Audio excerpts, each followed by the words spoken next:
Na chegada em Porto Alegre, vindo de Cascavel no Paraná, com minha barraca e uma muda de roupas, na rodoviária eu, um jovem adolescente, peguei um táxi, Fusca amarelo, e me dirigi ao Beira-Rio, como bom colorado. O motorista pergunta a minha idade, respondo 17 anos, ele fala: guri, tua mãe deve ser louca, para deixar você viajar sozinho. Pegando um orelhão na frente do estádio, liguei para todos os primos, o Osório me fala: onde você está? Respondi: no estádio. Mas com quem? Bem, saí de casa, meu Deus, eu já tenho 20 e ainda continuo com meus pais, espera que vou para aí também. O Antônio, pai do Osório, ficou desesperado e liga para minha mãe, assim ficou decidido que iriam alugar um apartamento, para não ficarmos dormindo na rua.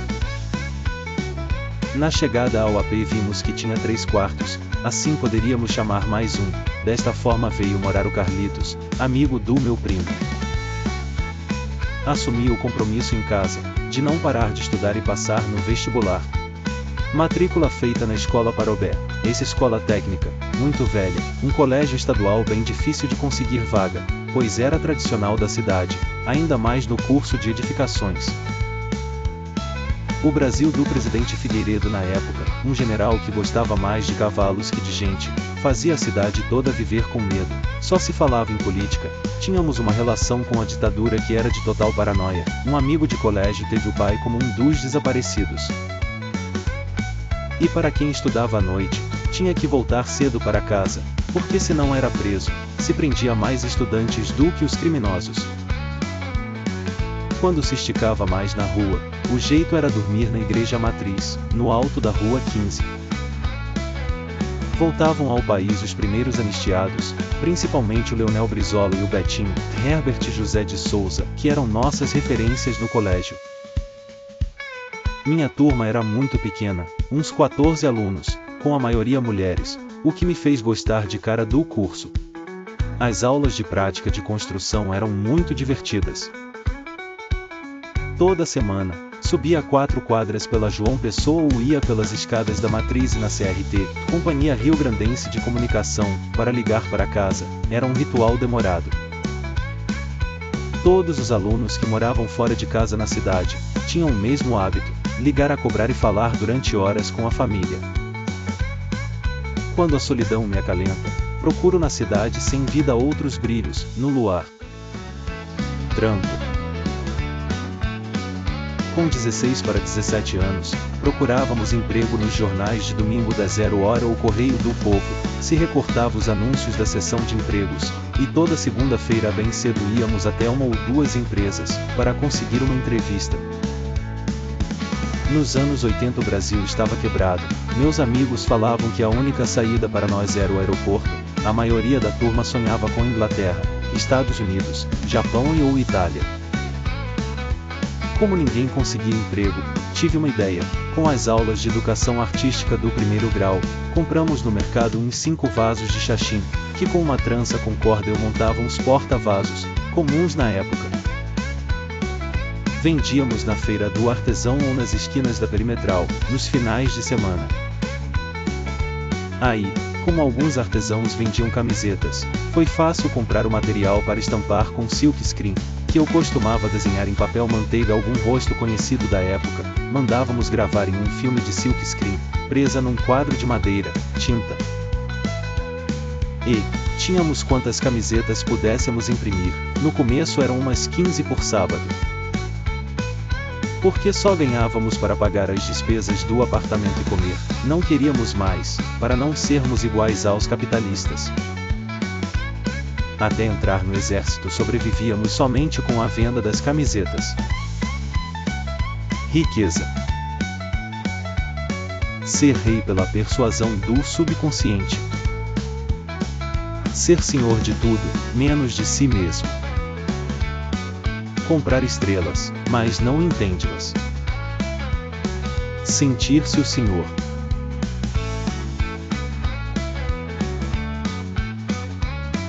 Vale a pena querer ter tudo e perder a razão para sentir.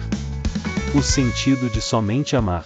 Um amigo com o apelido de Bacuri possuía um jipe antigo, todo reformado, que ele cuidava como um verdadeiro tesouro. trabalhava em um banco e recentemente tinha voltado de uma viagem à Jamaica, onde assistiu a um show de reggae. Numa noite de comemoração, decidimos sair para beber nos bares do Bonfim, um ponto conhecido por ser frequentado pelas garotas mais bonitas da cidade. Já era madrugada quando, eu, Bacuri e duas meninas voltávamos para o apartamento dele. O Jeep, sedento por combustível, não aguentou mais e parou de repente. Ah, o Jeep! Um clássico com motor de Brasília, fazia apenas uns 5 km por litro. O Bacuri, com aquele carisma que só ele tinha, foi buscar ajuda em um posto de gasolina próximo. Nós três, ainda no Jeep, observávamos ele se afastar em direção ao posto que, para nosso azar, estava fechado. Ele procurava o guardião noturno, mas, em um piscar de olhos, desapareceu. As meninas entraram em pânico, era um verdadeiro filme de terror. Estávamos todos bêbados, chamando por ele no meio da noite, ainda em volta do posto de combustível.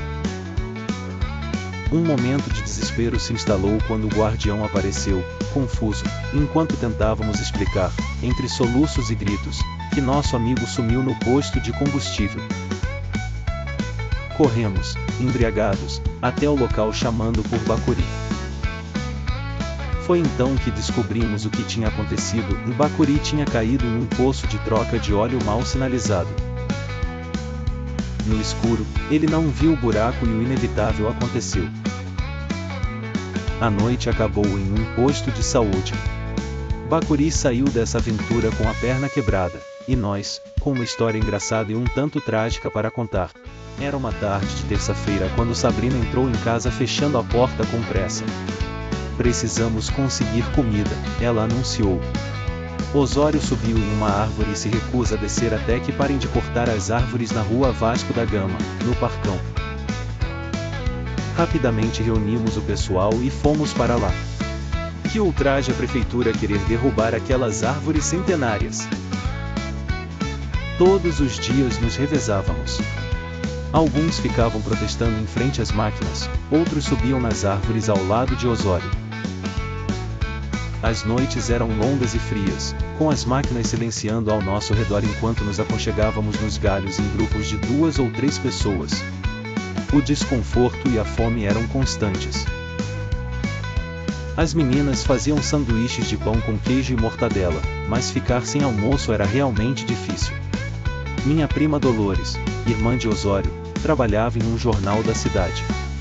Com sua ajuda, convocamos toda a imprensa, que não demorou a chegar. Nossa primeira vitória veio quando conseguimos suspender o corte das árvores. Fizemos uma comemoração para marcar a vitória, a prefeitura decidiu reformular o projeto. Isso graças, em parte, aos estudantes da PUC. Meu primo e seus amigos do curso de Física organizaram uma manifestação na frente da faculdade. A visão de um grupo tão diverso e determinado unindo-se por uma causa comum era inspiradora.